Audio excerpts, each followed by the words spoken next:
it all started with me really sucking at accountability. When I started my first company, I had absolutely no accountability, right? To not holding other people accountable. So I just assumed that everybody would just do their job. And when they didn't do it the way I liked it, I would just do it myself. So I had 5 people working for me at that company, but it was really just a one-person company. And I was working nonstop. I couldn't, there was nothing more I could do. So I built that company about as much as one person can build. Welcome back, everyone, to the Geeks, Geezers, and Googleization Show, the home of Googleization Nation, where we talk with HR and business thought leaders about the crazy, never normal shift going on all around us. Our goal is to bring you ways to reimagine tomorrow and explore the ever-changing convergence of people, business, and technology. Here is your host, Ira Wolf. Well, welcome back, everyone, to the Geeks, Geezers, and Googleization Show. Thank you for being part of Googleization Nation. I'm Ira Wolf. If you think this is just another podcast, think again. This is the voice of the most important conversations on the future of work, confronting business leaders and people today. My goal is to bring you ways to reimagine tomorrow and explore the ever-changing convergence of business, people, and technology. Once again, I'd like to thank Avanti for sponsoring this episode of Geeks, Geezers, and Googleization. To download their 2024 Everywhere Work Report, go to adaptabilitytoolkit.com/2024 Everywhere Work. I'd also like to encourage you to visit the Avanti.com website and watch the keynote addresses about the future of work recorded at their recent Avanti Solution Summit. They're well worth your time. You'll find the link in the show notes. On today's episode, I got a real treat for you. It will be an epic showdown you don't want to miss. In this ever-changing and increasingly unpredictable, never normal world we're living in, 2 mighty warriors stand tall at the forefront of leadership: adaptability and accountability. As the future of work unfolds, this clash of titans becomes more significant than ever. Picture accountability and adaptability as superheroes with their own unique powers. But which one is most important for the future of work? The winner will likely determine who grows and who thrives versus who stagnates and struggles to keep up. Well, today I'm diving deep into this epic battle with Jeff Matlow. We're going to explore the complexities of these vital skills beyond mere personality traits and clickbait headlines. So buckle up, because I suspect it will be a wild ride. Let's get started by introducing Jeff. Jeff Matlow is a relentless entrepreneur, leadership coach, business leader, author, podcaster, and just this week was named as a top leadership coach by LinkedIn. And let's not forget that he's an Iron Man too. His latest endeavor, he champions accountability. Jeff stands firm on the belief that integrity, responsibility, and reliability are the bedrock of true leadership. He's here to argue that without accountability, success is just a flash in the pan. He's a 3-time entrepreneur. He built a product, service, and SaaS business, each of which were acquired by large media conglomerates. He now focuses his time on coaching female executives and entrepreneurs to become more inspirational leaders. He's the author of the best leadership newsletter ever. Yep, that's the name, the best leadership newsletter ever, which creatively looks at your daily behaviors to transform your life. On a personal note, I'm really impressed with how quickly he attracted over 11,000 subscribers. And his podcast, the best leadership podcast ever, are short lessons on how to improve leadership. Jeff began his career in the music industry, where he worked with such artists as James Brown, Everclear, and the Black Eyed Peas.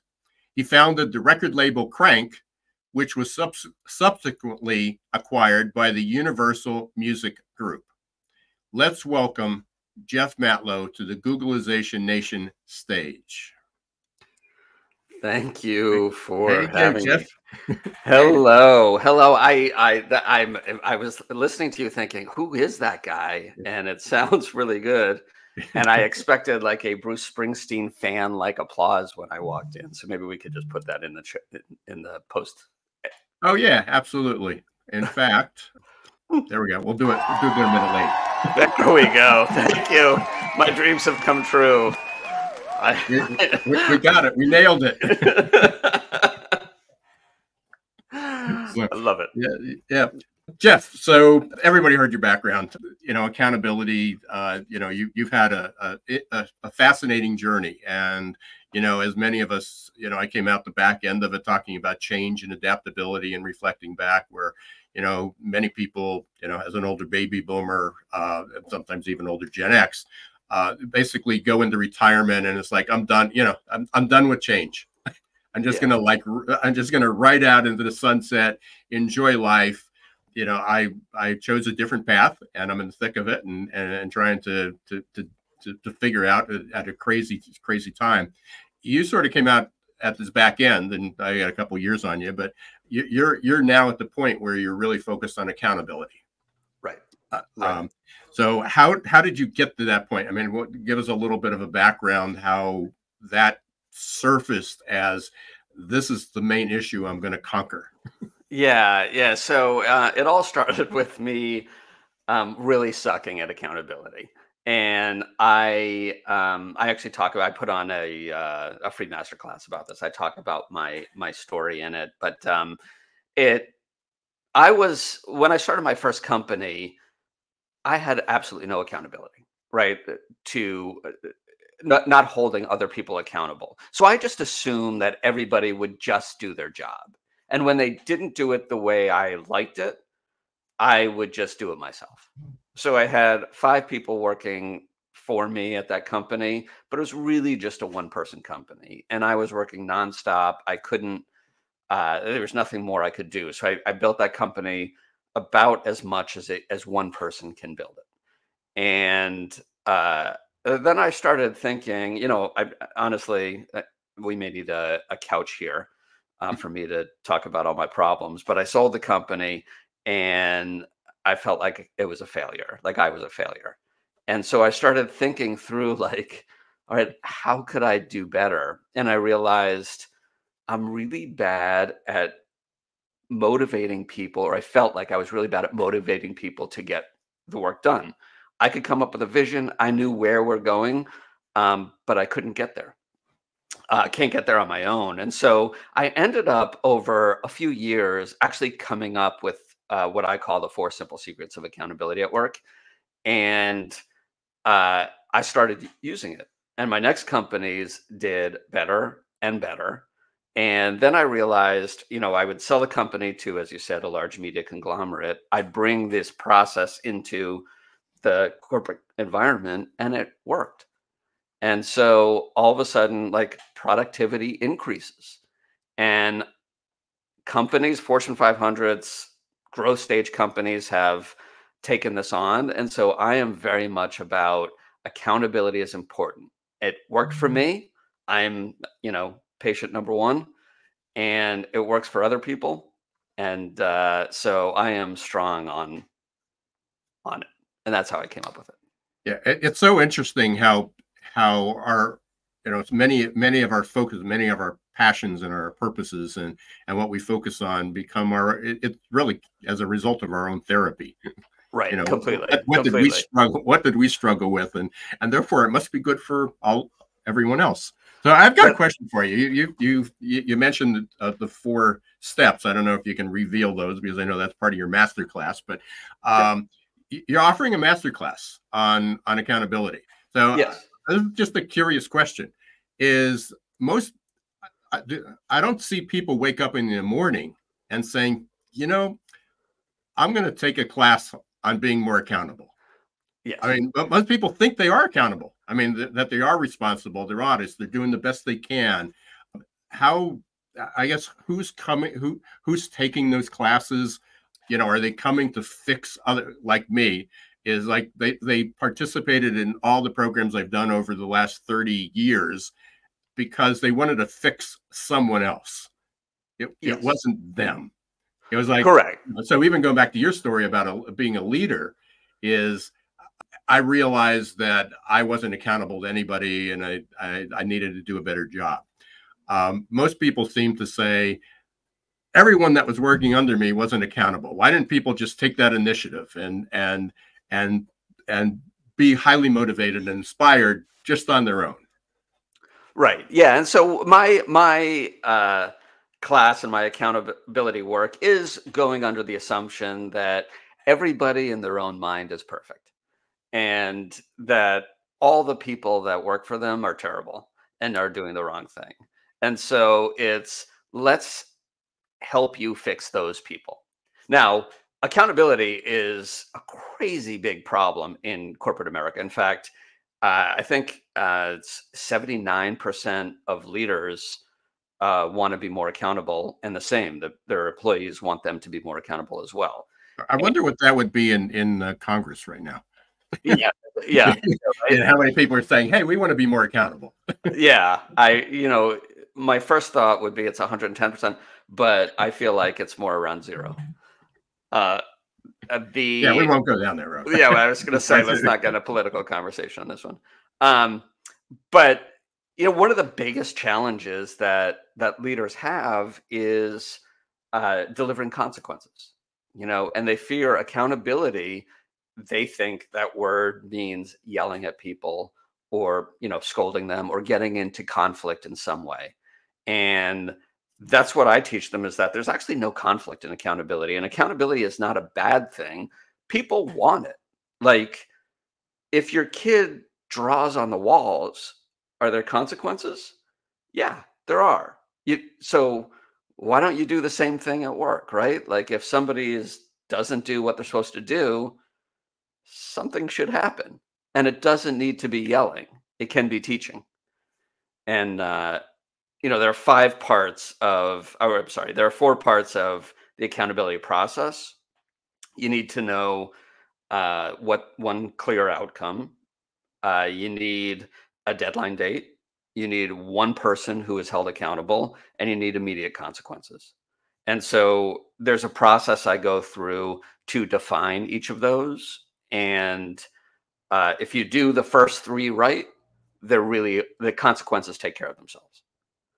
And people, that's the beauty. We're going to talk about how you're wrong about adaptability shortly, but that's the beauty of accountability, is people want to be in the comfort zone. They want to know where the guardrails are, and accountability allows leaders to set up the guardrails.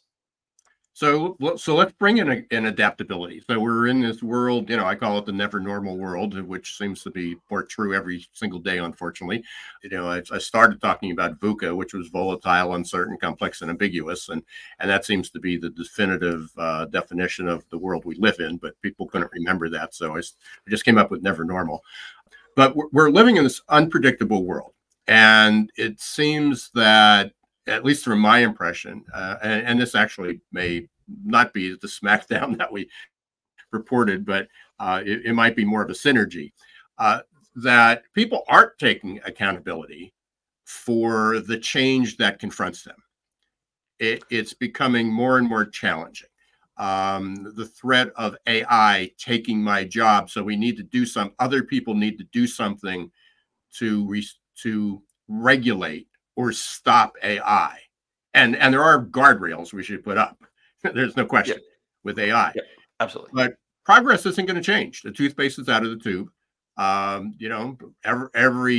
just got confirmed on something I've been talking about for at least 20 years, that 2/3 of all jobs will be 1/3 automated. Wow. And at one time, the optimistic abundance viewpoint of that was, we won't have to work as hard. It'll be automated.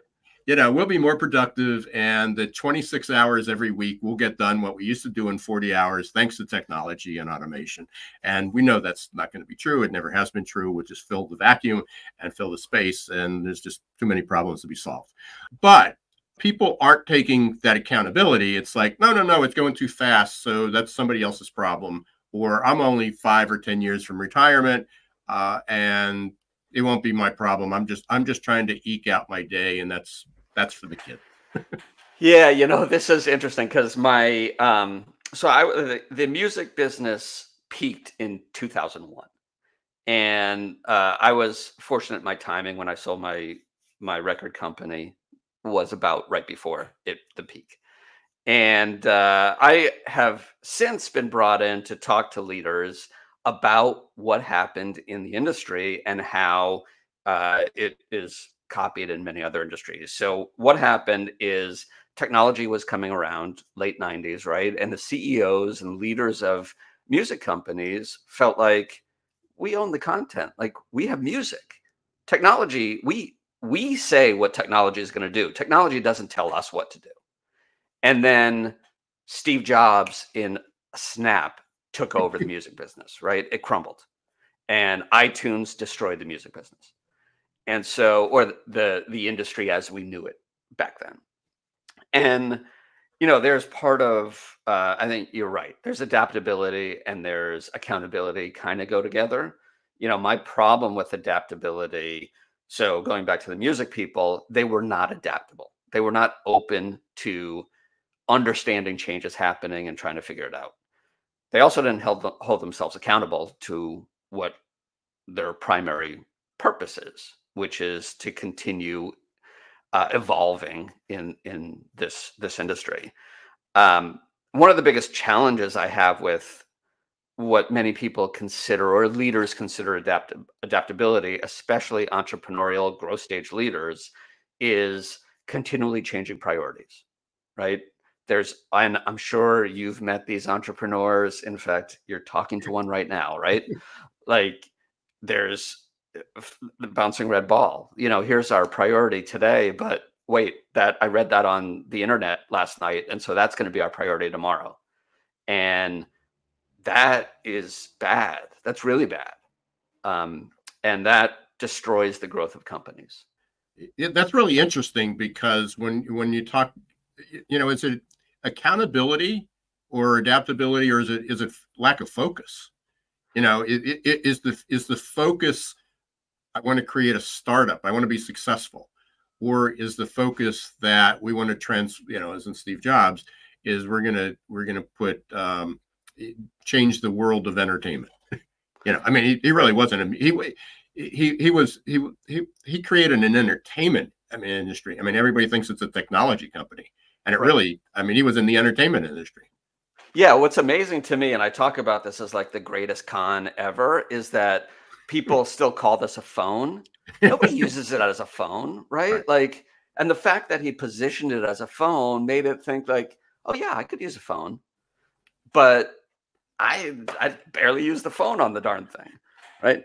So I think wait, you said, what did you say? I had a really important point about focus. I said, yes. Is it a lack of focus, or is it a lack of accountability, or is it a lack of adaptability? So one of the secrets about accountability is that accountability is not the problem. I'm giving away everything right now. Accountability, the problem is decision making and fear of conflict, right? And so decision making, it is the leader's job to decide what the priority is. And so that, that comes with focus. And that's where accountability comes in, right? You can't have accountability if you're bad at deciding what the priority is and then maintaining that priority. And yes, sometimes priorities change, but that means dates change, right? Effectiveness changes. But doesn't that get back to really having a well-defined purpose? And at minimum, it's what your goal is. But on a broader sense, sometimes the goalposts can change, or the path to getting there can change. But there's still, how do we create that you're guided by a purpose? It's in the old days when we used to talk about vision, the difference between vision and mission. People would say, aren't they the same thing? And I go, no. You're never going to land on the sun, but you could reach the mountaintop. Right. Yeah. So, purpose. Now let's I think we can agree on this. For a for-profit company, the general purpose of a for-profit company is to grow and make money. Like that's the only purpose the company's around, right? And so it is the leader's job to make that happen, to make sure that the work that happens is growing the company and making more money. Now, at the top level of leadership, their job is to create that purpose. So let's overlay a purpose of doing good for the world. We need to make more money to do good for the world. We need to sell more phones or whatever it is, right? And because we're going to improve everybody's life. Then, but that's just about motivating. That's human motivation, right? The goal is growth and more money. And so, yes, as long as there is that purpose, I agree that that's needed.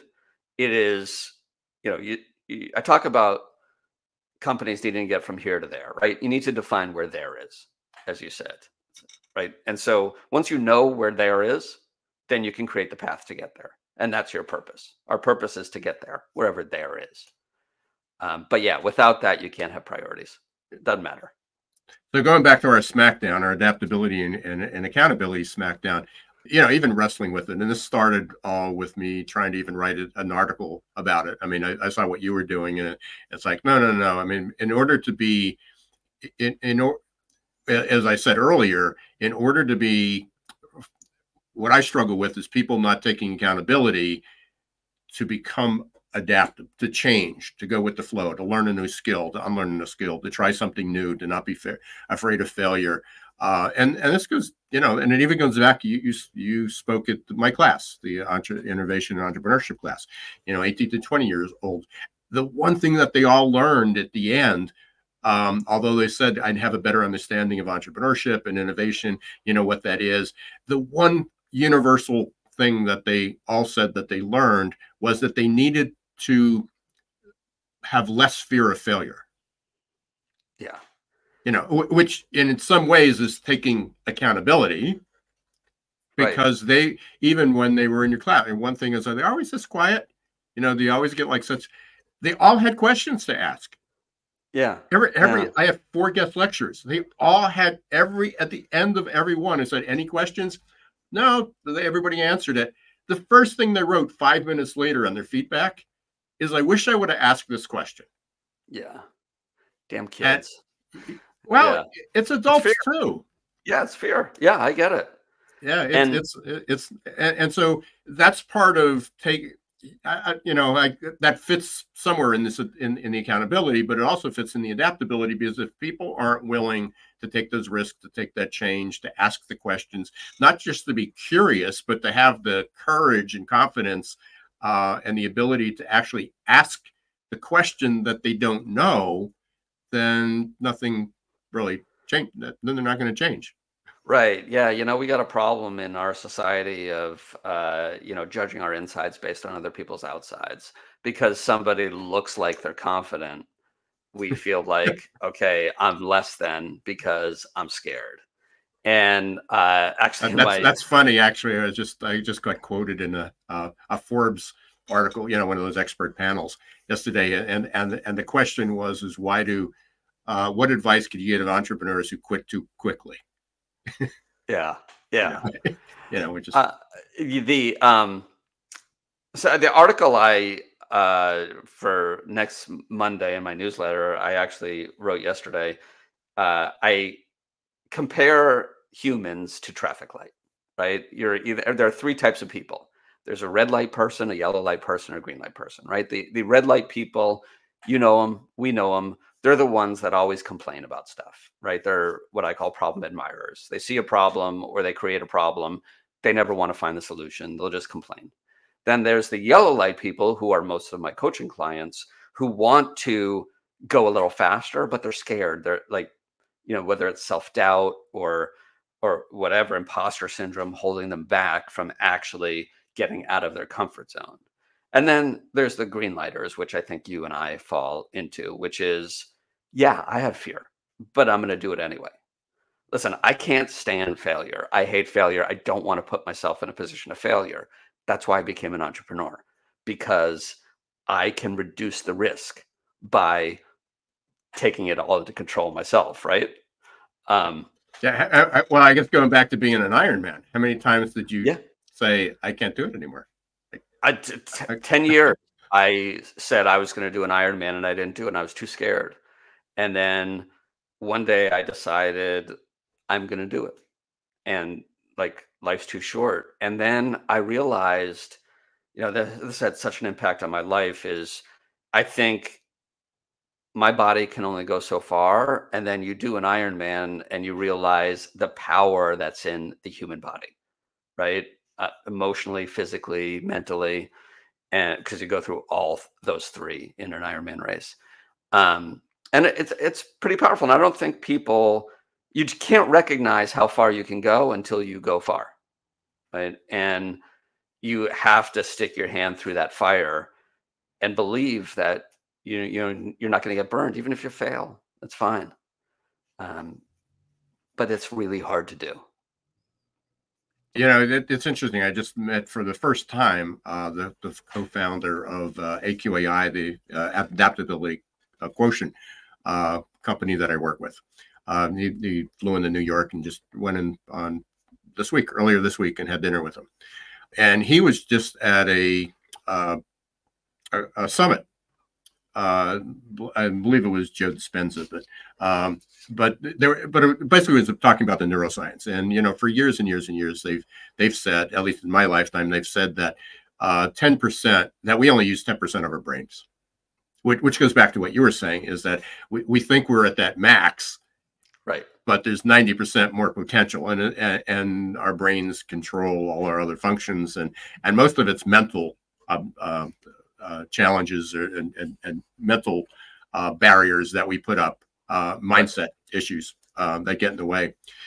And he talked about where they're taking people into different states. And I know I'm not going to get this right, because this was just this just as him interpreting that, and I haven't had time to really investigate it further, but is that they're taking people into these meditative states where they're actually able to like even improve strength versus somebody working for 3 to 6 to a year at losing weight or building strength, that they're able to do it within minutes. Create and confirmed by creating the same release of enzymes and hormones that the person who worked that hard to create that, the adrenaline and the cortisol and the serotonin and all of that, they were able to mentally create that same impact and build the same strength or whatever they were trying to build during that same period of time, which, going back to what you said, is just that we think we can't go any further, but you can, because we've just accepted the fact that 10% is the cap. Right. Yeah, no. And I think that's, first of all, I fully believe in kind of meditative therapy. I have a friend who's a meditation therapist. And I feel like, there's a lot inside us, and the voices in our head hold us back. And I actually love the example of Roger Bannister. Roger Bannister is the first person to break the 4-minute mile, right? And before he did that, like there was scientific reports that came out that said humans can't do it, they'll die, right? Like everybody believed it was not only impossible, but it was life-threatening to run that fast. But the beauty of Roger Bannister is that he dared to think differently and to do it anyway, right? And so nobody broke the 4-minute mile for ever, right? He broke it, and within like 3 months, 12 other people did, right? Because he proved that he elevated everybody's expectations of what the human body, or what they can do. And so, the power of the mind, I think, we don't recognize how much it's limiting us on a day-to-day basis, and limiting who we are, how we act, limiting us seeing opportunity or creating opportunity. And I fully, this is a whole different non-smackdown, but I talk about it a lot. Good. Jeff, we're going to take a quick break. You've been listening to Geeks, Geezers, and Googlization here with Jeff Matlow. We're talking about adaptability, accountability, and a whole bunch of other related topics to that. We will be right back in less than 1 minute. Stay tuned. Are your employees feeling stuck and just showing up for a paycheck? Is your workforce working harder to get back to normal than adapting to the future? It's time to help them break their addiction to certainty and develop a growth mindset. Developed by one of the world's top-rated future of work thought leaders, AQ Plus Mindset is a powerful tool to help your employees embrace change, adapt faster, and grow on the job. Conveniently delivered to any smartphone or laptop in easy-to-digest 5 to 10-minute lessons. Managers can sit back and watch employee attitude shift towards growth and innovation in just 30 days. Are you ready to help your employees thrive in this ever-changing, never-normal world? Encourage them to show more grit, resilience, adaptability, and unlock their potential? The journey to a growth-filled future starts with a growth mindset. Visit aqplusmindset.com or call 484-373-4300. Everyone, welcome back to Geeks, Geezers, and Googleization, here with Jeff Matlow, executive coach, entrepreneur, podcaster, author, leadership guru. We're talking about accountability and adaptability. Across the bottom of the screen is rolling how you can get in touch with Jeff and get. He's got a masterclass which sold out. I don't know if I know you sold out the first class. You sold out the first two. Actually, first two, yeah. I was going to say, I knew you were on the verge of number two. So you can go to, I guess the best place to go to that is by titleonly.com. All right. Yep, and then just click on courses, and the masterclass is right there at the top. Yeah, and also sign up for his newsletter, and you can also get his podcast up there.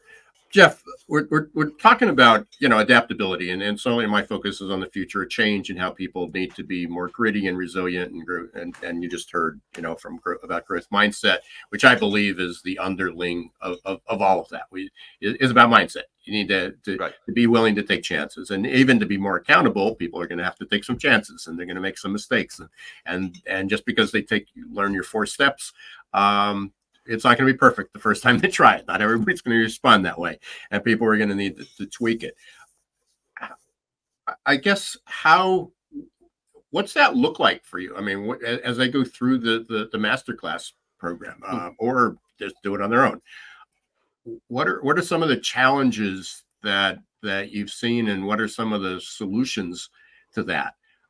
Because people are again, it's like even our politics. It's a divide. It's 50% get it, 50% don't.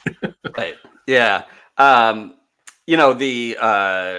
AQ Plus, the slogan there is adapt, growth, and thrive. Adapt, growth, thrive. Right. Yeah. And so, that actually falls right in line with what I'm doing. And the part adapt is such a powerful word. Meaning, in order to adapt, it means you're doing something different, and you're learning how to ingrain that behavior in your daily activities, right? And one of the challenges that I see in my coaching practice are people who don't want to try something different, right? Because of fear, right? Their fear of getting out of their comfort zone, their fear of change. And the analogy I use is often downhill skiing. When you're downhill skiing, there's a very clear point where you're going too fast and you're out of control. And if you back off just a little, you're going too fast, but you're in control, right? And it's a very, very distinct point. And so my goal is to get people to move to that point where they're going too fast, but they're in control. So you're just above the comfort zone, but there's growth just above the comfort zone, right? And so nobody likes surprises. Nobody likes conflict. And what I try to do is reduce those. So you reduce the risk. There's going to be no conflict here. There's going to be no surprises. In fact, that's the whole purpose in what I'm doing, is helping people create an environment where people feel safe. People feel safe to take chances. People feel safe to make risk. They feel safe to say the things that other people need to hear. And I think that is, it's humanity. Like communication is a problem in general in humanity. And so that's what I'm working on with, and what I see is, let's just make communication a little bit easier. And by doing that, you can get people to adapt, grow, and thrive. It's so interesting. You just brought in a couple things, so let me process some of it. But Yeah. we came back to communication. So LinkedIn, and everybody else has these polls, but LinkedIn, came out with a poll of what are the most in-demand skills for 2024. And I was thrilled that adaptability was kind of not an outlier, but it was like, what's the number one skill of the moment? Okay, and it was adaptability. So it doesn't mean long term, not the ultimate solution, but of the moment was adaptability. But number one on the overall list, and this goes back, I've been in business for 40 some years. I've been in this business for 30 some years. Number one, communication. We've been talking about communication forever.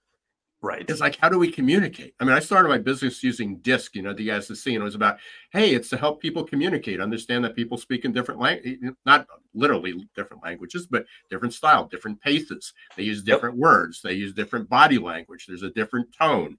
And it's like, hey, I agree with you said, but I hate the way you told me that. Okay, that's communication. Communication is just not the words. NLP, it says 10% of communication is the words you use. The rest of it's the tone and the pace and the volume. It's all those things. So, part of that, it's so interesting that you brought up that accountability is communication. I just published my newsletter article came out, and it was about the solution to helping people get more comfortable with adaptability is storytelling. It's like we need to relate that story. Telling somebody who's a fisherman who says, I don't care about the polar bears. Right. Or the ice caps melting. It's going to take, or, I don't want to bring politics in again, but, if our sea levels go up 1/8 of an inch over the next 10 years or an inch over the next 10 years, not a big deal to me. I mean, that doesn't seem like it's a big deal, except when they go to their fishing hole. Right. And there's garbage. It's polluted. It's garbage. There's no fish. Right.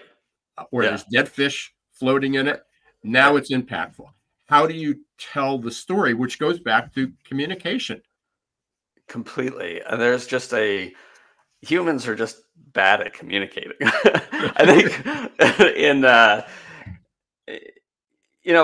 there's fear of conflict is such a big problem in it, in what I see in the workforce and in personal relationships, right? A lot of people don't want to say things because they feel like they're going to hurt people's feelings. A lot of people's feelings get hurt when they hear people say things. And so, it's how do you communicate effectively to create that safe environment? And in life, I'm reading a book called An Immense World, and it's actually about how animals and insects and other mammals perceive the world, and how humans assume that every other being perceives it the way we do. We mostly perceive it through vision, right? But not a lot of animals perceive it through vision. In fact, the dog is about smell and hearing, and their vision is kind of crappy. And it got me realizing of everybody's different in how they're perceiving the world. And so what is obvious to me when I communicate is may not be obvious to anybody else. And so over communicating, explaining with stories, I think stories are super important. Communication, humanity has done one thing right. It's storytelling through the generations. And doing talking in a way that people can connect with and understand on their own level. So I think your example is great about the fisherman. Right? Just talking about polar ice caps. I don't see. I'm in California. What polar ice caps? What do I care? But yeah, once the fish are gone, once the trash comes in, you got problems. Unfortunately, we're coming up toward the end. Every week I say I'm going to change the title of this show to the fast, following your example. It's like the fastest podcast ever. Right. Right. It's amazing. It's like, wow. It's like, most people are doing podcasts for 15 or 20 minutes or maybe a half hour. And, ours run 45 to 50 minutes. And at the end of each one, it's like, oh, we could have gone on forever. So I usually like to conclude, kind of start wrapping it up with the question of was there a question you hoped or something we talked about, or a question you hoped I asked you that I didn't? So many questions come to mind, none of them that are relevant to this show. But I suppose if there were a question, it would be, what is one thing somebody can do to help make a change in their work? And I would say, do you want me to answer it, or do you just want the question? Yeah, no, go ahead. I can think of, you start with number 2, because number 1 is sign up for your master class on mastering accountability. Yeah, that was but I think a focus on understanding, a clarity on understanding where you need to be and what you need to do to be successful. It's one of the biggest problems in business these days, is people don't understand what their bosses believe that they need to do in order to be successful. So find out that and do it, right? Set yourself accountable however you need to achieve those main goals of what you need to do to be successful. The result will be, not only will you grow and you be successful, but the entire organization will rise up. Which must be a reciprocal, going back to what you said before, is leaders need to really be clear on what the expectations are, what their goals are, because obviously if your priority changes every day, then my expectation changes every day as well. And it becomes a moving target. So synergy. I'm going to throw in one more question. So what happens? Let's say that accountability wins. Accountability is number 1. Adaptability is number 2. What happens with accountability without adaptability? It doesn't work. You need adaptability in a broad sense. Why? What doesn't work? How would you know the signs that somebody's accountable but not adaptable? If they're accountable but they don't accept realistic change. So realistic change is AI, right? AI is a threat to every job, or it could be an opportunity for every job. So if you're ignoring that, that technology, you are not adaptable. And so understanding that, hey, listen, if priorities change, if the top priority changes every day, that's not good. That's too adaptable. But understanding the largest threats or the largest opportunities and being able to capitalize on them is incredibly important to be able to adapt to that. And then hold yourself accountable and hold the team accountable towards the goals and reaching that. Yeah, the synergy between these two is, because just as you said, that is that, well, if your focus and your goal changes every day, but it can't, because life is just changing. There's all these uncertainties. You're planning to go to work and there's an accident, you have to divert, or a bridge gives out, or there's a flood in the weather, or there are so many things and it seems to be relentless. It's not like we used to have one incident a month or a year or a decade, and now it's almost anywhere you turn, there's something. It may just be personal, or it could be global, right? But there's all these incidences, and so there's situational things that we need to adapt to. But the accountability is that there's still a bigger goal. I mean, there's still a bigger focus to reach, which goes back to what we were talking about before, about really defining what your purpose is, accepting accountability in the pathway. So an ongoing conversation. by the way, just with adaptability without accountability, which is what my struggle's been, is stagnation. Oh, yeah. Yeah. Yeah. Or you're going to barely, it's not even survive or cope. I mean, and a lot of people are in that position now. They're really struggling. Anxiety levels are high, stress levels are high, mental illness levels are high, depression's high. People are just struggling with doing one without the other. So yeah. Let me say, just to bring the synergy of them together, is accountability without adaptability is stagnation as well. Yeah. And I somewhere, I think I wrote this in my article. It's like accountability and adaptability are like peanut butter and jelly. Each are great in their own, but together they create something magical. So, right. PB&J. Super. We closed every week with a lightning round. This one will be interesting for you, because one of the questions, one of the questions I always ask is, what's your go-to music when you need to kind of get in the zone? Who is it? What is it? What do you do? So I'm just, this will reveal a little bit about me. I listen to everything. So if I'm focusing, it is Liquid Mind, which is like massage music, but this one artist. Or I listen to EDM beats. There's actually a DJ called Miss Monique from Ukraine who I listen to when I work. Interesting. Those are, no. I don't know if this will surprise you, Jeff, but we've never had those mentioned before. I am one of a few people who listens to them. So, yeah, I've got a pretty unique list too. Not quite as unique as that, but my Jerry, my wife, always says it's like you got like everything on there, from doo-wop to classical to Sinatra to rap. On my general listening list, it goes everything from opera to hip hop, R&B, country, you name it. Who's one person you'd like to meet and talk if you had a chance? Do they need to be alive? No. Jesus. I want to know what is real about Jesus. You know, when I did my master's in leadership, one of them was spiritual leadership.